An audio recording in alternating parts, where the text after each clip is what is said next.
डनकाशी news channel, सच है तो बोलेगा। वाराणसी में दाल मंडी मार्ग के प्रस्तावित चौड़ीकरण से प्रभावित व्यापारियों ने गुरुवार को जिलाधिकारी को ज्ञापन सौंपकर पुनर्वास एवं उचित मुआवजे की मांग की। व्यापारियों का कहना है कि सड़क चौड़ीकरण की इज्जत में उनकी पुश्तैनी दुकानें आ रही हैं, जहां वे पिछले 50 वर्षों से अधिक समय से अपना व्यवसाय संचालित कर रहे हैं। व्यापारियों ने ज्ञापन में बताया कि दाल मंडी क्षेत्र में स्थित दुकानें उनके पूर्वजों द्वारा स्थापित की गई थीं और इन्हीं से होने वाली आय से उनके परिवार का भरण पोषण, बच्चों की शिक्षा, शादी विवाह, इलाज समेत अन्य पारिवारिक जिम्मेदारियां पूरी होती हैं। उन्होंने आरोप लगाया कि प्रशासन की ओर से दुकानों को खाली करने और ध्वस्तीकरण के नोटिस जारी कर दिए गए हैं, जिससे व्यापारियों और उनके परिवारों में भारी चिंता और असुरक्षा का माहौल है।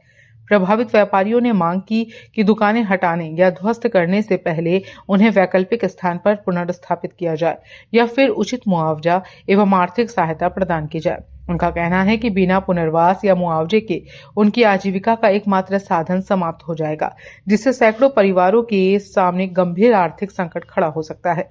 व्यापारियों ने प्रशासन से मानवीय दृष्टिकोण अपनाने और शीघ्र सकारात्मक निर्णय लेने की अपील की। साथ ही चेतावनी दी कि यदि उनकी मांगों पर विचार नहीं किया गया तो वे आगे की रणनीति बनाने को बाध्य होंगे। हम लोग डीएम ऑफिस में आए थे उनको ज्ञापन देने के लिए कि हम लोग दुकानदार व्यापारी भाई कहाँ जाएंगे। व्यापारी भाई की भाई कोई संविधान होना चाहिए ना कि भाई हम लोग देश के नागरिक हैं, हम लोग नागरिकता हमारे पास आधार कार्ड, पैन कार्ड सब यहाँ का मौजूद है और उसके बाद हम लोग कारोबार करने की हम लोग कोई जगह नहीं मिल रही है। मकान मालिक को मुआवजा मिल जा रहा है, दुकानदारों को कोई मुआवजा नहीं है। दुकानदारों को उठा कर फेंक दिया जा रहा है करके। जब हमसे कोई मतलब नहीं, मकान मालिक समझिए। जब मकान मालिक हमारी बात सुनेगा नहीं तो हम कहाँ जाएंगे फिर। हमारा परिवार, हमारा छोटा बच्चा यहाँ आया है, उसकी पढ़ाई लिखाई का खर्चा, स्कूल की फीस का है, दवा दर्पण है, आदमी कहाँ से करेगा। जब हमको तोड़ दिया जाए तो हम रोड पे आ जाएंगे। वैसे भी रोड पे आ गए हैं और रोड पे आ जाएंगे। मेरी स्वयं की 3 दुकानें दाल मंडी में ध्वस्तीकरण में जा रही हैं, जिसको लेकर मैं बहुत आहत हूँ। मैं विकास के बाधा नहीं पहुँचाना चाहती, मैं विकास का सहयोग करना चाहती हूँ।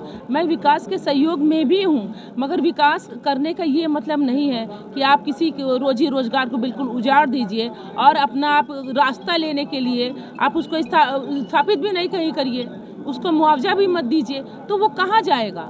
मेरी स्वयं की दुकान, मेरा तो कोई भाई भी नहीं है, हम 5 बहनें हैं, हमारा रोजी रोजगार कहाँ से चलेगा।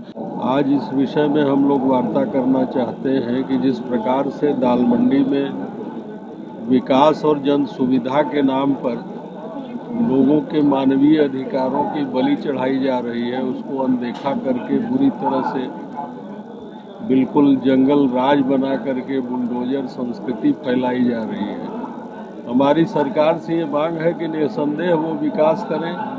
हजारों हजार करोड़ रुपया उन्होंने बनारस में विकास के नाम पर जो झोंका है उसका ऑडिट भी करा लें कि वास्तव में जन सुविधाओं का कितना विस्तार हुआ है और जनता के जनजीवन में कितना सुधार हुआ है। क्या सीवर व्यवस्था सुधर गई है, क्या बिजली सुधर गई है, क्या बनारस के सारे मोहल्लों के तार भूमिगत हो गए हैं।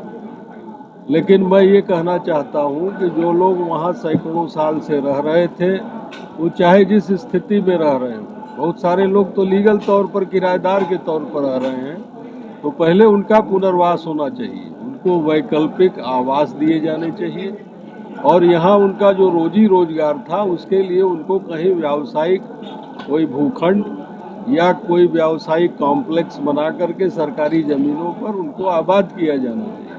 पूर्वांचल की खबरों से जुड़े रहने के लिए आज ही सब्सक्राइब करें हमारा YouTube चैनल डनकाशी और हाँ, लेटेस्ट अपडेट्स के लिए बेल आइकन को प्रेस करना ना भूलें। और आपके पास है कोई जानकारी या है कोई सूचना तो हमारे दिए गए नंबर पर आप हमसे संपर्क कर सकते हैं।